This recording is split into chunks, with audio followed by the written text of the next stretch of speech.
Goody, andito tayo ngayon sa baybayin. As you can see, tingnan nyo guys. Ayan. Dagat na naman yung likod ko. At syempre, ayan yung ginagawa ko ngayon. Nagpipintora ako, tingnan mo. Diba? Yun lang yung ginagawa ko dito. Pero syempre, ganun talagang buhay eh. Kailangan magsipag tayo. Kaya ako pasensya na sa looks ko kung medyo haggard. Kasi hindi naman tayo pang Miss Universe para magayos. Kasi nandito tayo ngayon sa mga ganitong, 'di ba? Inom muna tayo ng tubig, medyo hiningal ako eh.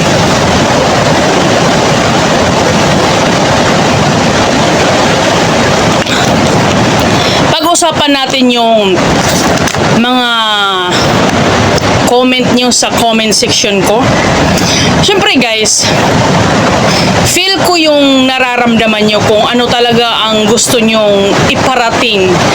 Pero hindi rin natin maaano yun eh, kasi magkakaiba sila ng atake, 'di ba? Like sabi doon sa comment section, syempre hindi na natin banggitin yung mga name doon. Sabi doon sa comment section na may YouTube na si Sir Vince. Parang yata mauungusan si Mami Sarah. No. You're wrong guys. Hindi naman sa mauungusan. Hindi naman yun paligsahan guys eh. Si Sir Vince at si Mami Sarah, magkaiba sila ng atake sa pagbabloging eh. Hindi naman natin sinasabi na mas magaling siya, mas magaling dito. May kanya-kanya po sila ng version sa pagbabloging. Sa totoo guys, ang iniisip ko talaga na may mga tao talaga na ganun talaga mag-isip. Hindi natin mapiplease naman lahat ng mga tao guys. Kasi ngayon na may channel na si Sir Vince, at syempre si Sir Vince alam na natin na sobrang sipag niyan talaga pagdating sa pag-upload ng mga video pagdating sa mga bata, di ba? Pero feeling ko si Sir Vince parang ginagawa lang naman niya to para hasain ang mga bata pagdating sa mga ganitong industriya, di ba? Kasi malay natin in the future gusto ni Amara or ni Tali mag-vlog, papasukin nila yung industriya ng vlogging. So hinasa na ni Sir Vince yung mga bata para paglaki nila papasukin nila yung ganitong mundo ng vlogging. At least hindi na po sila mahiya sa camera. Tingnan nyo si Amara, tingnan nyo, makikita nyo si Amara na sobrang na siya ngayon sa camera. Yung tumitingin na siya sa camera, hindi na siya mahiya. Yun talaga yung siguro inaano ni Sir Vince, yung gusto niyang matuto kung paano tumingin sa camera. Pero syempre, iniisip siguro ni Sir Vince, pag-aaral muna. At kaya pinasok niya ang vlogging na ito kasi para siguro sa future nila Tali, si Amara, kasi dagdag din tong dagdag kita din tong pagiging vlogger eh. Pero syempre, kung talagang sikat ka na vlogger, malaki talaga yung kitaan dito guys. Kunwari, 3 times a day ka mag-video, mag-vlog, mag-upload. May pintura pa ako sa ilong guys. Sorry na. Tapos malaki yung views, Diyos ko. Yung ano lang to ha, hindi naman to talagang exactly kitaan sa YouTube, kundi ko lang to, yung 100 views, feeling ko yung kitain dyan is $25 or $30. Depende po sa manonood kung mag-i-skip ng ads, diba? At kung 3 times a day ka mag-upload tapos 100k per video, so kikita ka ng $75 a day. Pero depende po din yan sa mga taong nanonood kung mag-i-skip ng ads. Gaya ng sabi ko, minsan kasi sa sobrang excited ng mga viewers or mga fan, hindi na po sila naghihintay na patapusin yung ads. Ini-skip ka agad nila kasi gusto nilang makita kaagad yung laman, kung ano yung laman ng mga video, kung nakaka-excite ba, di ba? Nakakuha ba ng inspiration? Parang ganun. Pero syempre, kapag solid fan ka, maghintay ka talaga. Di ba? Huwag na nating i-compare guys si Mami Sara, si Sir Vince, kasi lahat ng yan ginagawa nila para sa mga anak din naman nila.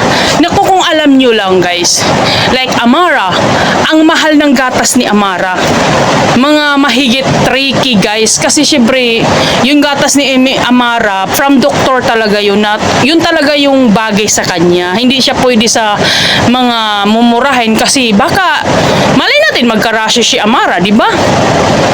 Pero yung ginagawa ni Sir Vince naman, malay natin, hindi natin alam, baka yung kita sa YouTube niya, malay natin yung kitaan niya sa YouTube ay idideposito para kay Amara, paghahanda nila sa pagpapalaki ng mga anak nila, para dagdag din, di ba? Kasi kung iniisip siguro nila kapag work lang inaatupag nila, kaya rin naman, pero at least sa vlogging kasi parang business yan guys. Alam nyo ba yun? Makinig kayo. Sa vlogging parang business din yan. Wala kang items, pero kikita ka. Bakit? Kasi kapag binibinta mo yung videos mo at marami talagang nanonood, parang kung baga nagsisil ka tapos maraming bumibili, gayon din yung vlogging. Pag in-upload mo tapos maraming views, syempre si YT magdalagay dyan ng product na yung sinasabi na ads nga, advertisement, di ba? Yun, yung advertisement na yun ang magbabayad sa amin, sa atin, sa mga sikat na content creator. Kasi kami, hindi naman kami sikat eh. Ano lang, mga update lang nila Mami Sara, nila Sir Vince, at inire-react ko. Pero pagdating naman sa mga bata, ginagamit, nako, hindi naman siguro ginagamit guys. Kasi anak naman nila yun eh. Unless kung ginagamit tapos hindi binibigyan ni Sir Vince, di ba? Tulad ng TV, ang mahal nun, binibilhan ni Sir Vince. O syempre kahit sino namang tatay aalagaan talaga yung mga anak eh. Pero wag na nating sabihin na baka ginagamit lang si Amara. Okay, gets ko yung point nyo guys. Ganun nga yung pagkakaintindi nyo. Pero feeling ko naman hindi naman siguro guys. Normal lang yun na i-video yung anak niya. Kasi siguro gusto lang ni Sir Vince magkaroon talaga ng memory sa mga bata. Kasi gaya ng sabi ko, hindi naman talaga palagi nasa kanya yung mga anak niya eh. Minsan-minsan lang, like may flight siya, hindi naman niya makikita, di ba? Kaya pagdating niya, talaga binubusog tayo ng video niya. At syempre, kasi unti-unti lumalaki si Amara, sinusundan niya siguro kung paano lumaki si Amara, kung paano di ba, yung dumapa, maglakad, di ba? Kaya ganun siguro si Sir Vince. Pero I think naman very protective naman si Sir Vince pagdating sa mga anak. Hindi naman niya siguro gagawin para ikapapahamak ng anak. Kahit sino namang tatay or magulang or nanay, wala namang masamang gawin para sa anak, no? Kasi dugot laman nila yun, di ba? In-explain ko lang talaga guys, kasi kaming content creator guys, akala nyo talaga malaki yung kita. Diyos ko, ako 1K, 2K views, tapos daldal ako ng daldal, tapos point dollar lang yun. Para sa amin is malaking tulong na rin yun, alkansiya na rin yun. Pero kapag once big creator ka, tapos marami kang subscriber or followers, nako, sigurado boom talaga yan. Si Sir Vince kaya gumawa siya ng mga ganon kasi syempre feeling ko hindi naman dahil sa pera, baka gusto lang niya talagang dagdag na kita para sa future ng mga anak niya. O di ba? Huwag na nating i-compare, Diyos ko, na baka maungusan si Mami Sara, baka ginagamit lang yung mga bata dahil dati mahina yung views niya, ngayon marami na siyang views, subscriber, followers dahil sa mga bata. Dati naman kasi wala pa si Amara, wala pa si Tali. So anong i-video niya, 'di ba? Normal lang naman yung buhay nila eh. Kasi feeling ko si Sir Vince talaga good siya being a father. Si Mami Sara rin naman, yung iba kasi nagmamadali eh. Baka busy lang talaga si Mami Sara. Mayroong mga video naman yan. Sabi naman niya sa atin, nag-promise naman siya sa atin na mga daily vlog din naman yung i-upload niya. Pero kaya nga abangan natin kasi medyo sa ngayon, lately, busy talaga si Mami Sara. Hindi siya maka-focus sa mga ganun muna. Pero I'm sure naman na pag nagka-time si Mami Sara, sigurado bubusugin tayo sa videos niya na i-upload, di ba? Si Sir Vince kasi, iba si Sir Vince, iba si Mami Sara eh. Madaldal talaga si Sir Vince, kaya nagustuhan ko si Sir Vince kasi chewy siya talaga. Kaya gusto ko talaga mamana yun ni Amara at ni Tali, yung kadaldalan niya. Kasi hindi siya nahihiya, guys. Hindi talaga siya nahihiya. Yan yung talaga yung alam mo yun, yung ina-idolize ko kay Sir Vince kasi hindi po siya nahihiya. Si Mami Sara is alam naman natin na mahiyain siya, di ba? Pero alam kong kayang-kaya niya, guys. Kayang-kaya niya yan. Bigyan lang natin siya ng panahon. Okay, marami na tayong binigay na panahon sa kanya pero hindi natin siya mapi-please. Hindi natin siya, alam mo yun, si Mami Sara nahubog na yan ng panahon, guys. Matibay na yan eh. Kaso, syempre, ika nga nila, slowly but surely. Yun yung mga tipong gustong gawin ni Mami Sara. Hindi siya kumbaga, tina-timing niya eh. Hindi siya yung agad-agad eh. Kasi marami talagang napapahamak ng agad-agad eh. Kaya slowly lang tayo, guys. Okay, relax lang tayo. Yung mga fans ko din naman dyan, alam ko naman yung feeling nyo eh. Kaso talagang wala eh. Wala tayong magagawa eh. Kundi maghantay lang kung kailan ni Mami Sara ihahain yung mga videos niya. So wait lang tayo, guys. Nagmamadali ba kayo? Ako kasi nagmamadali rin eh. Marami pa akong gagawin eh. Nagpipintura ako eh. Kasi sayang naman yung pambabayad dito kung kaya naman natin gawin, di ba? Well, yun lang po yung mga natin, mulo. Alam ko naman na yung mga feeling na ganun, hindi natin maiwasan talaga na makapag-isip ng ganun. Pero, syempre, bigyan natin sila ng palugit o, di ba? Yung utang nga, puro lang bukas na, bukas. Pagdating bukas, wala pang nagbabayad, bukas na naman o. Gaya ng sabi ko, yung vlogging, parang business talaga yan, guys. Kami, maliliit lang yung kita eh. Ako nga, sa totoo lang, isang buwan hindi pa ako kumikita. Next month pa yung kitaan ko, pero kukuha lang ako ng $60 a month. Diba? Sunod a month, $60 naman, 120, o i-convert mo yun sa piso, 56. So, umaabot lang ng 10K, kuhaan pa ng taxes. Umaabot lang yan ng 8K, pero dalawang ginugol mo, no? Dalawang buwan mo ginugol. Pero dahil, syempre gusto ko ring ma-update yung mga tao na nagmamahal kay Mami Sara at ini-explain ko yung mga bawat galawan nila. Nire-react ko yung mga bawat galawan nila kung bakit ganun, o di ba? Sa maka-gets lang, edi go tayo. Pero sana wag nang i-compare kasi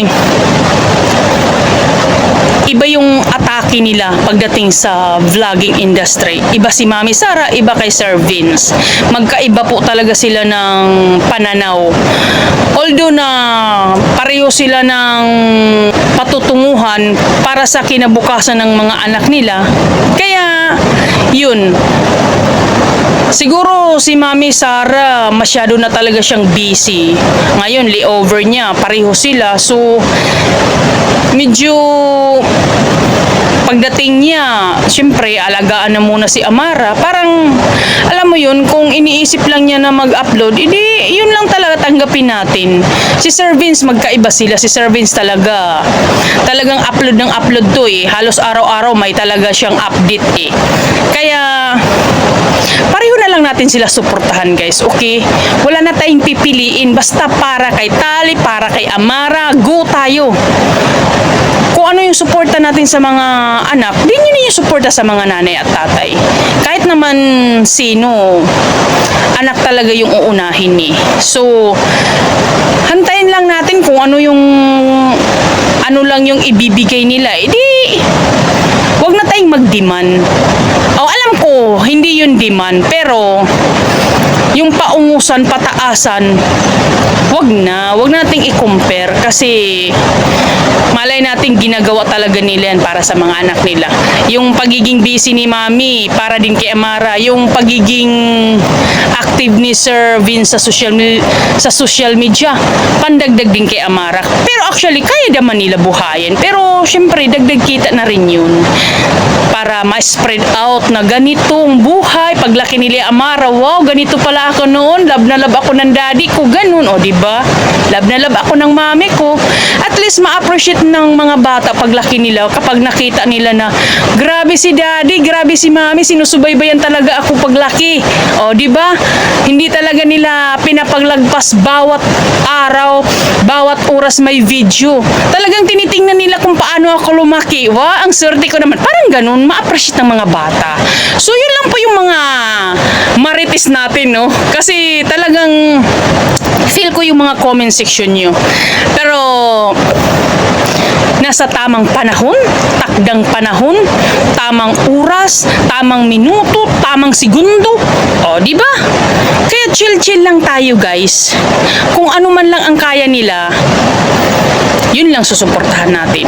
Huwag na tayong maghanap ng high-in pa na ipapakita nila. Anong gusto natin? Maghubad si Mami Sara? Magsasayaw-sayaw na naka-swimsuit? Tapos si Sir Vince mag-macho dancer? Huwag na, di ba? Basta alam natin na support tayo sa anumang ang gagawin nila. Di ba? So, ito lang, nagpipintura ako, hindi pa ako matapos-tapos, daldal ako ng daldal dito, nagmarites ako sa inyo, at least ina-explain ko sa inyo kung bakit ganun. Okay? So, yun lang. So, pindutin nyo na yung notification bell ko dyan at mag-subscribe na kayo, guys. Thank you. Love you, mama. Oh. Marami pa akong pintura, oh. Tingnan nyo. Wow! Ang ganda ng kamay ko, tapos puro lang pintura. Char lang. Bye-bye! Andito ako ngayon sa dagat. Ayan, oh. Nagpintura ko yan. Yung green, ginawa kong puti. Saka doon pa, oh. Pinturahin ko pa doon, di ba? May pintura pa ako sa ilong, guys, eh. Bye-bye!